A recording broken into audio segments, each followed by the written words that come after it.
Nothing goes into my pieces generally that I go to the store to buy. It's just I've got buckets of scraps left over from jobs because I like to say an artistic hoarder. I normally don't show unfinished work. This is actually a vulnerable moment for me because I don't feel like I'm a pioneer in any way, but I just think I'm another stubborn woman who, since I was a little girl, just refused to be told I couldn't do something. Hi, I am Archie Rider, and I'm a mixed metal and mixed media artist, and I am here on the Layered Onion. Yeah, I mean, I think I started at the age of 4, really, if I'm honest. I was obsessed with drawing. I would get these childcraft books. I don't know if anybody remembers those, but I would obsessively draw and redraw the pictures of like sharks and underwater fish and stuff, and obsessively attached to art class in school all the way through when I left high school. I left home and school around the age of 15 and got a lot of jobs. And although that seems really intense for a lot of people, it actually kind of saved the relationship I had with my single mother. And then she got together with my stepdad, and he raised me in a truck shop, and I learned how to rebuild everything from old hot rods to starting with mechanic work in the semis. And then I started doing the body work on large semis. And then I realized, oh, I could do a side hustle, rebuilding motorcycles for my friends who crashed and dented their tanks and stuff. And then I got into pinstriping, did all the signage for the truck. So really that was just where I learned to love metal in the first place. And I got to weld tanks that would blow out from, fires or whatever happened to the product valves and stuff. So yeah, I just started in the industry. I also worked as a carpenter really young with my sister. So that just kind of gave me that base, and then overlapped with being an artist, like a visual artist, just drawing and painting and that kind of stuff.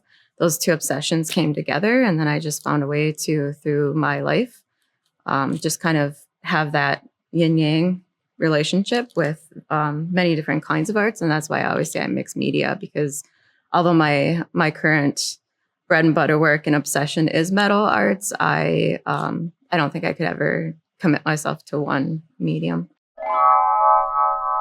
Early on, my childhood obsession with oil paints and acrylics turned into me really just making a lot of what I would consider like private bodies of work, where I was so attached to them and the time they took that it was really hard for me to sell them. I was really connected to that and won awards here and there through things my art teacher had signed me up for, encouraging me. Like I said, I moved out at home pretty young, so it was and back and forth. It was back and forth relationship, but that kind of paved the way for that obsession kind of slowly turning into the auto body paint. And then that's where I got really attached to the metal work. And then I started welding more. And then I realized, I worked in the industry. So I worked industrial welding in a lot of different applications. And, the challenges of being a woman in that field of work is really, really layered, no pun intended. So, I realized that because art was the most important thing, I decided to get out of that industry and use my metal education to create now sculptural bodies of work. So I have samples I brought along all the way from that kind of birth as an artist with just the paint on the canvas, the paint on the paper, all the way to the metal work. So normally don't show unfinished work. This is actually a vulnerable moment for me, but you can see that the lower level is kind of like working its way up. And this is the kind of really slow bodies of work I do. Right now I have a series I'd like to release in the next year or so, finishing up these pieces I started over a decade ago that I will never sell the originals. I'm very attached to them, really emotional about them. So this is what I call my private work, that only family members or really close people to me in my life will ever own these, if not just myself. So that's a good example of that. This was my bread and butter work, what I call through the pandemic was just, making and selling prints of tree work. Everybody loves trees, right? Lovely. So if you want to grab those. kind of just a sneak peek, and I still sell these prints every now and then. I have some at the Overt Gallery right now. And then this was my huge bread and butter. How I supported my 2 sons through the pandemic was I was home with them and had to keep them safe. And so I decided to do pet portraits. And although they're really small images, you can kind of see, that I just, through the internet, I just found people that wanted pictures of their pet loved ones. And I don't know, I think I've had people say that doing stuff like that is their version of selling out, but I consider it awesome that I could paint the likeness of somebody's animal they love and make a little money. This is like classes I used to teach, just really basic abstract birch trees. I'm from up north, Duluth, Minnesota. So birch trees are kind of they've been a really significant thing to me my entire life. So there's that. I don't know, that kind of covers all that stuff. That's my old bodies of work, but this is my current work. That this piece is about only 50% finished, but this is a work that will be at the Overt Gallery January 17th coming up here. So Catherine, the owner of that establishment, will start advertising that, putting that out on the internet soon. But because I'm also a welder and I'm picking up blacksmithing again, I will be incorporating those into this work and other sculptural pieces for this show. So there'll be some steel and blacksmith work coming off of this as well. And then I work all the way from gold leaf, small metals, coppers, hand pounded, all the way up to steel. So and the base is wood. So your carpentry comes in. Yeah, totally. And honestly, so I'm glad you brought that up, because the thing I'm really proud of my sculptural work is that it's all repurposed, reused materials, because that's really important to me, and things that are generally good for the environment. So all these wood scraps are left over from carpentry jobs I've done. All of the metal is left over from metalwork jobs I've done. So like nothing goes into my pieces generally that I go to the store to buy.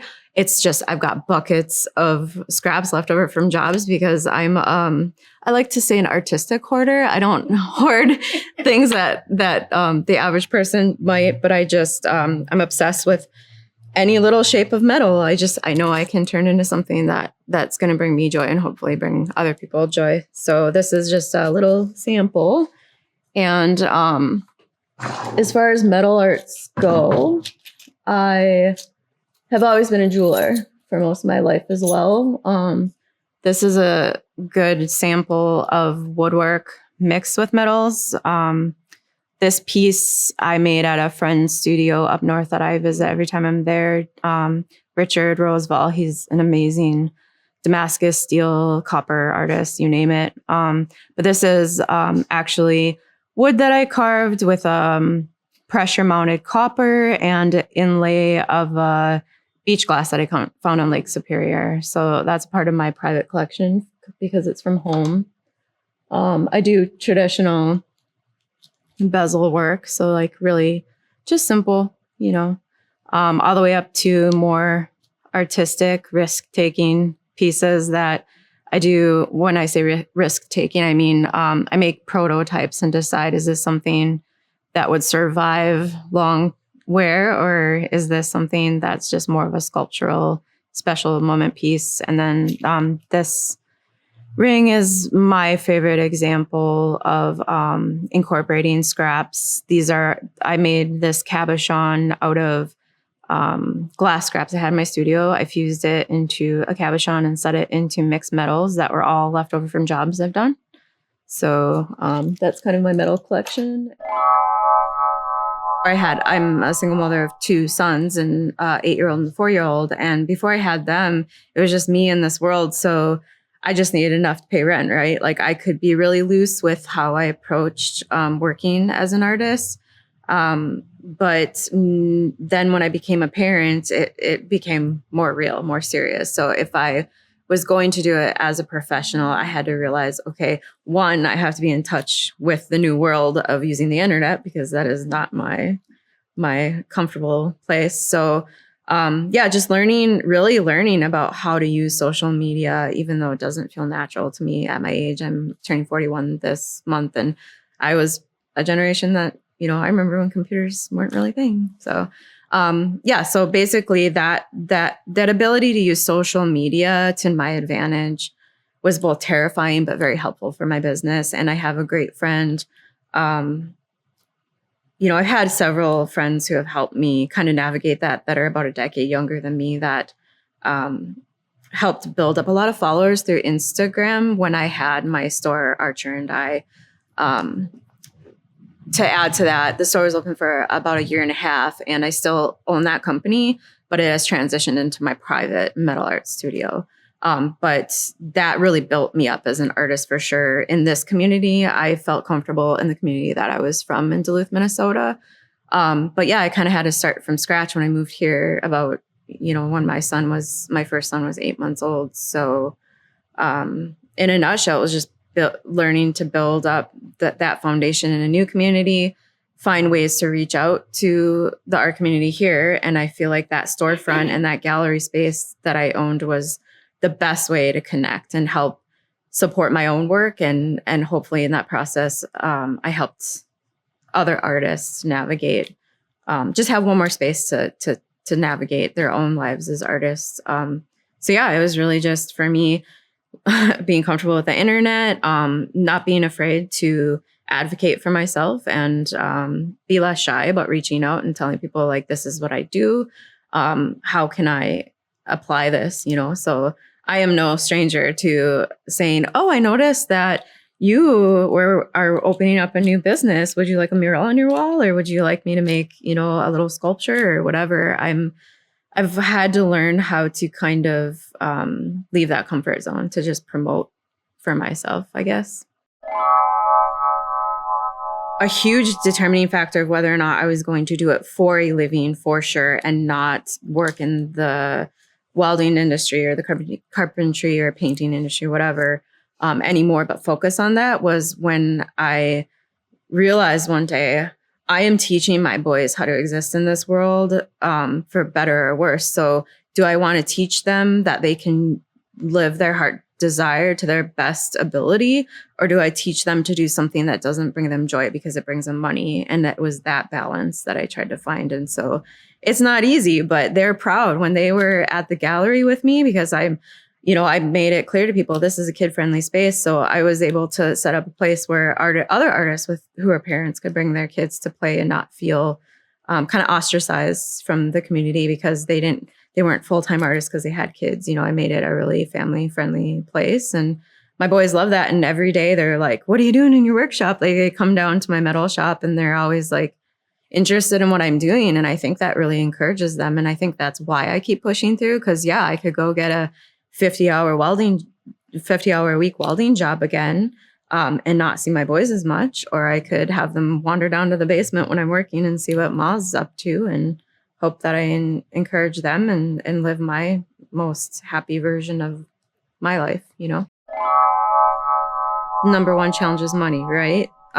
It doesn't grow on trees. And this area, a lot of rent is getting really ridiculous. And I managed, but I felt like at the end of the day, I had a really good opportunity after selling my home. I had been kind of a art project. I remodeled my old Victorian house and sold it and was able to pay off old debt from old divorce and, the whole story. So I had this like collection of money after that. And I was like, do I want to throw this all into rent in someone else's space? Or do I kind of want to start this like little nest egg for my future studio? What do I really want to do? Do I want to hold that space for other artists forever, or do I want to hold more space for myself? And the answer to that question was hold that space for myself, because I was wearing all the hats and I was doing all the things. And at the end of the day, I hadn't created my own body of work in almost a year. And I realized that did not feel how I expected. It felt kind of heavy. So I just decided, you know what? I did what I could and I enjoyed it, and that it was not a failure. It actually went pretty well. And I wanted to walk away from it with happy feelings about what I did and kind of just say, I've met some cool people through this, and I've made a lot of connections with other galleries. So I'm showing in other gallery spaces. I've got to show at, the Overt Gallery coming up here and the Overt space. And yeah, it was just, I decided it was time. It just felt right. And I knew that I needed to focus on me more and my family and my metal arts. Yeah, I mean, so being that I grew up in a truck shop, every single boy and man I worked with were just that. I've rarely ever worked with other women in the industry. I did work for a construction company called Women in Construction. And so that introduced me to that world of being able to work with other strong females. But yeah, it is an example I like to set. I don't by any means imply that I am one of the only women that work with metal or carpentry or in the industry, but it is a man's world still. And I think that comes with challenges, and maybe sometimes why I went more towards the art side of it than the industry side, because I've fought my battles, for years, and I still have it in me, but I'm at the age I'm at now. I just want to kind of enjoy all those skills I've taken in, show other women that they are able to do those things, even if they're told that they're not, whether they want to do it for art or industry, and kind of just encourage them to take off little bites and try it and even see if they like it. Because sometimes, women won't even try something that they admire because they're told by our society that that's just not what they should be doing. Yeah, I hesitate talking about it because I don't feel like I'm a pioneer in any way, but I just think I'm another stubborn woman who, since I was a little girl, just refused to be told I couldn't do something because I wanted to do it. So I just kind of incorporate that into my art, and I do hope it inspires other people, but I'm just here doing my thing. MATC has amazing opportunities for just continuing education as far as like, a traditional system. So that's a really great resource, especially because they often have female instructors, which I think for women is less intimidating.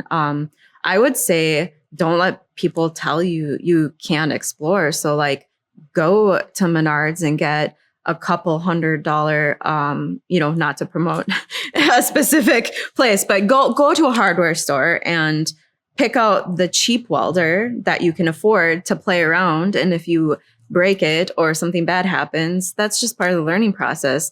You don't have to buy the $4,000 machine to learn to weld. So, or to carpentry, it's like watch YouTube videos and, slap together a primitive chair, learn how to upholster it. You can do this all yourself. It's just if you've got an open mind and you're a creative, a desire to be creative, I think most people can figure it out if they just like let go of that feeling of like inadequacy because they don't know yet. There's continuing education, there's actual education. You can sign up for a welding program, carpentry too. But I would say just like if you're a self-taught type of person, just honestly, I'm an advocate of YouTube in it. I've been doing that as long as I can remember, So yeah, I mean, I have some challenges myself with I have a really huge challenge with numbers.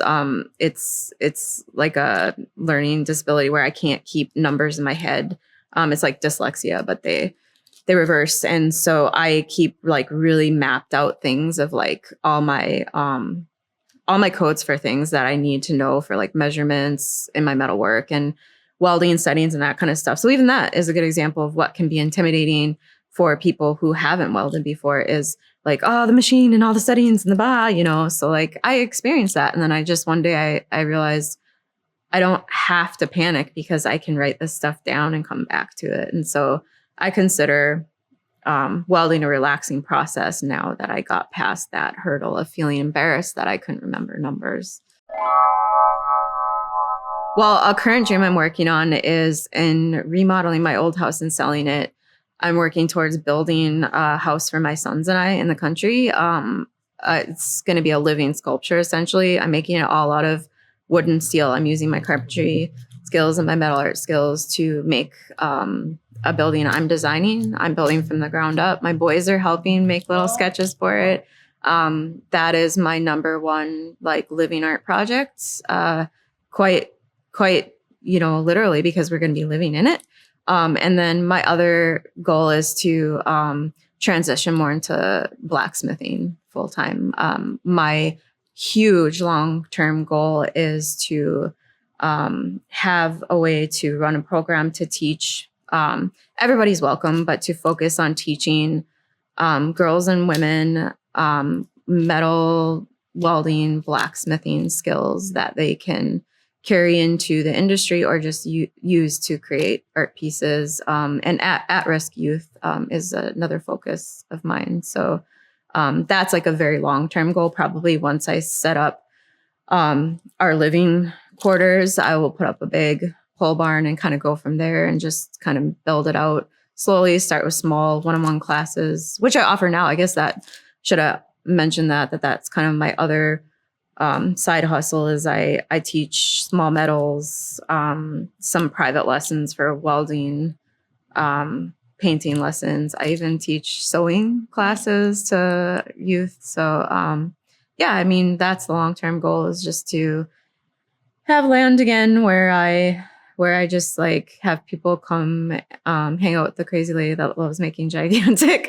sculptures of stuff with scraps. I mean, just reusing what's there already.